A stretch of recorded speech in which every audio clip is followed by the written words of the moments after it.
ទាំងអស់កើតមានលើទឹកដីកម្ពុជាហើយជនដែលប្រព្រឹត្តបទល្មើសក៏នៅក្នុងទឹកដីនៃប្រជាណាចក្រកម្ពុជាដែរហ្នឹងហៅថាបទល្មើសដែលប្រព្រឹត្តនៅក្នុងដែនដីប្រជាណាចក្រកម្ពុជាអនុវត្តច្បាប់ព្រំដែនកម្ពុជាត្រូវអនុវត្តចំពោះគ្រប់បទល្មើសទាំងអស់ហើយត្រូវអនុវត្តចំពោះគ្រប់បុគ្គលទាំងអស់យើងអត់ដឹងថាជនជាតិណាជាមានជាតិសាសន៍អ្វីទេ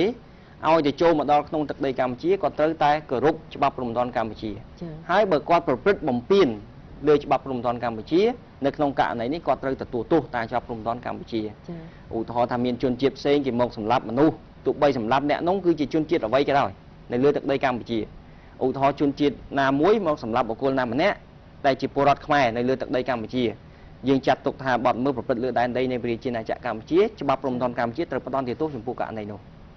ះទោះបីជាបុគ្គលនឹងសម្លាប់ជនបរទេសដូចគ្នានៅលើទឹកដីកម្ពុជាក៏ដោយក៏ករណីនេះក៏ជាសមត្ថកិច្ចច្បាប់ព្រំដែនកម្ពុជាដែរនេះអនុលោមគោលការណ៍ដែនដីសូមបញ្ជាក់ជូនថាគោលការណ៍នេះគឺជាគោលការណ៍ដាច់ខាតមួយនៅក្នុង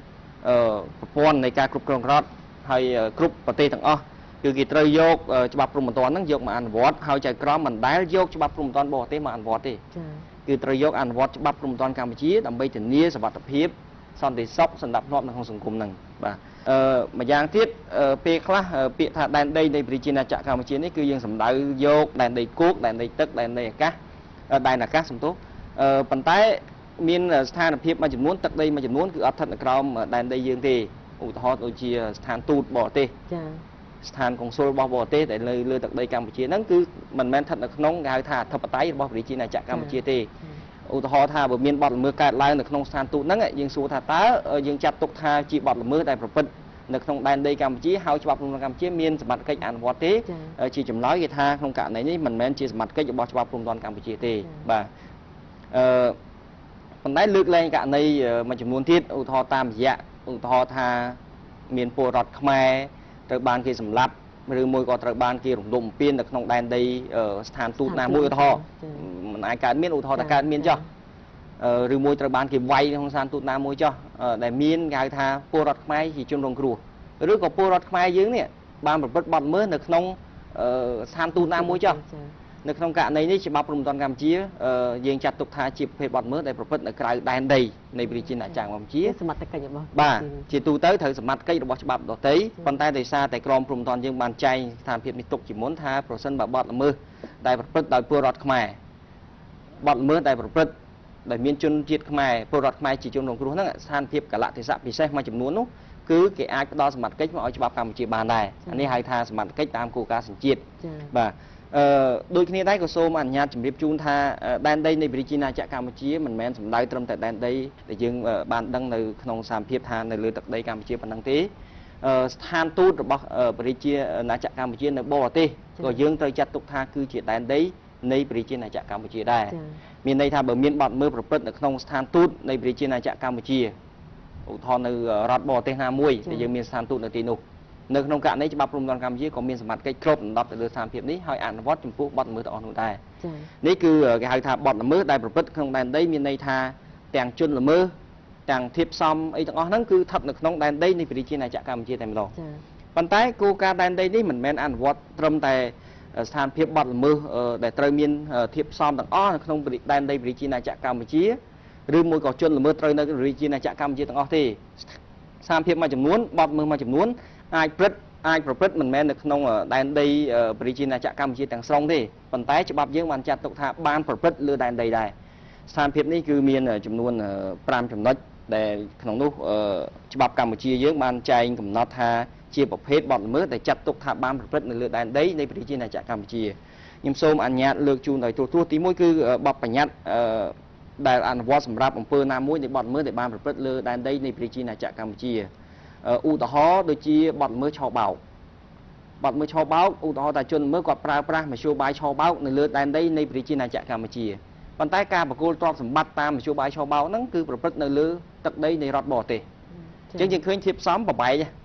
ធៀបសំបទល្មើសប្របែកមួយគឺនៅលើដែនដីកម្ពុជាមួយទៀតគឺនៅលើដែនដីរដ្ឋបរទេសអញ្ចឹងសំណួរសួរថាតើសារភាពនេះតើច្បាប់កម្ពុជាមានអានុភាពអនុវត្តទៅលើសារភាពនេះដែរទេក្នុងសារភាពនេះគឺតាមរយៈមាត្រា13នៃក្រមព្រំដែនគឺយើងបានចាត់ទុកថាបទល្មើសដែលមានធៀបសំណាមួយឲ្យតែមានធៀបសំណាមួយកើតមានលើទឹកដីនៃប្រជាណាចក្រកម្ពុជា dương chặt tục thá bọt mưa nút bám rồi bứt được nông đàn đây vì trên là chạ cam chí hai mặt cây cho bà phun toàn cam chí ai ăn vót trong bộ cạn này nhục bàn nít thì mũi tí pi cứ sầm đai đó lo tập hết bọt mưa đây rồi bứt được nông nivia cam chí nhưng khơi ta crom prum toán tam mitra đập buôn cứ bàn trai cạn này dạng chú ba tha nông riêng prum toán chú ba cam chí từ ăn vót từ lừa bọt là mưa đây rồi bứt được nông nivia đại miên sản chít máy tụ bay nivia nút thật nơi tina cả đời chân của họ cứ sầm đai nivia để cho chi được nôngประเทศกัมพูชีយើងហើយនាវាហ្នឹងចេញឆ្ងាយទៅហៅថាដែនដីនៃរដ្ឋបរទេសចុះប៉ុន្តែឧទាហរណ៍ថាមានបទល្មើសកើតមាននៅលើនាវានោះច្បាប់យើងក៏បានចែងថាជាសមត្ថកិច្ចរបស់ច្បាប់ព្រំដែនកម្ពុជាដែរករណីទី3គឺសម្ដៅដល់ប្រភេទបទល្មើសដែលមានលក្ខណៈប្រហាក់ប្រហែលគ្នាដែរគឺបទល្មើសដែលប្រព្រឹត្តនៅក្នុងអាកាសយានកម្ពុជាដែលមានចែងនៅក្នុងមាត្រា16ដែលបានចែងក្នុងន័យប្រហាក់ប្រហែលគ្នាថាច្បាប់ក្នុងរឿងព្រំដែនច្បាប់កម្ពុជាត្រូវអនុវត្តទៅលើបទល្មើសដែលប្រព្រឹត្តនៅក្នុងអាកាសយានដែលចុះបញ្ជីនៅប្រជាណាចក្រកម្ពុជាទោះបីអាកាសយាននោះស្ថិតនៅទីណាក៏ដោយឧទាហរណ៍មានគេឧទាហរណ៍ការសម្លាប់គ្នានៅក្នុងឧទាហរណ៍ថានៅក្នុងអាកាសយានមួយដែលបានចុះបញ្ជីនៅប្រជាណាចក្រកម្ពុជាអញ្ចឹងនៅក្នុងយន្តហោះឧទាហរណ៍អញ្ចឹងក្នុងករណីនេះគឺបានន័យថាច្បាប់ព្រំដែនកម្ពុជាមានអានុភាពឬមានសមត្ថកិច្ចដើម្បីដោះស្រាយឬមួយក៏ពិនិត្យក្នុងការផ្ដន់ទោសចំពោះករណីសម្លាប់ក្នុងយន្តហោះដែលបានចុះបញ្ជីនៅក្នុងប្រជាណាចក្រកម្ពុជានេះគឺករណីទី4ករណីទី3ហើយករណីទី4គឺបទល្មើសដែលបានប្រព្រឹត្តក្នុងនាវាបរទេសពេលខ្លះបទល្មើសខ្លះប្រព្រឹត្តក្នុងនាវាបរទេសប៉ុន្តែតាមអានុភាពនៃអនុសញ្ញាបរទេសអនុសញ្ញាអន្តរជាតិនោះយើងអាចមានសិទ្ធិចូលទៅត្រួតពិនិត្យមើលឬក៏អាចត្រូវបានគេស្នើសុំឲ្យជួយអន្តរាគមន៍ដើម្បីពិនិត្យមើលក្នុងសារភាពនេះនៅពេលដែលយើងចូលទៅពិនិត្យមើលហើយប្រសិនបើឃើញថាមានបទល្មើសកើតឡើងក៏ក្នុងករណីបទល្មើសនោះស្ថិតនៅក្រោមសមត្ថកិច្ចច្បាប់ព្រំដែនកម្ពុជាដែរចាំបាញ់មិញនេះទូតទស្សនិកជនបានជ្រាបឲ្យអំពីការពន្យល់បកស្រាយយ៉ាងលម្អិតរបស់អាយដាមកើតរិទ្ធតាក់ទងទៅនឹងបទល្មើសដែលប្រព្រឹត្តនៅក្នុងដែនដីប្រទេសកម្ពុជាហើយក្នុងឱកាសនេះក៏យើងមានច្បាប់ព្រំដែនដែរដែលតាក់ទងទៅនឹងបទល្មើសដែលប្រព្រឹត្តក្រៅទឹកដីកម្ពុជាដូច្នេះខ្ញុំសូមអញ្ជើញអាយដាមប៊ុនហ៊ុនបកស្រាយចាអត្ថន័យនៃ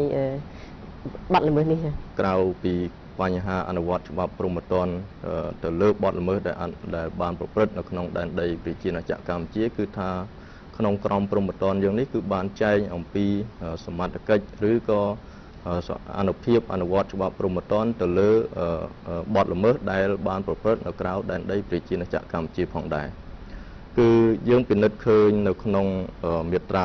19និងមាត្រា20គឺពាក់ព័ន្ធទៅបញ្ហារឿងសញ្ជាតិដូច្នេះតាក់ទងបញ្ហាសញ្ជាតិនេះគឺខ្ញុំសូមជម្រាបចែកចេញជាពីរគឺថាសញ្ជាតិរបស់ជនល្មើសនិងសញ្ជាតិរបស់ជនរងគ្រោះនៅ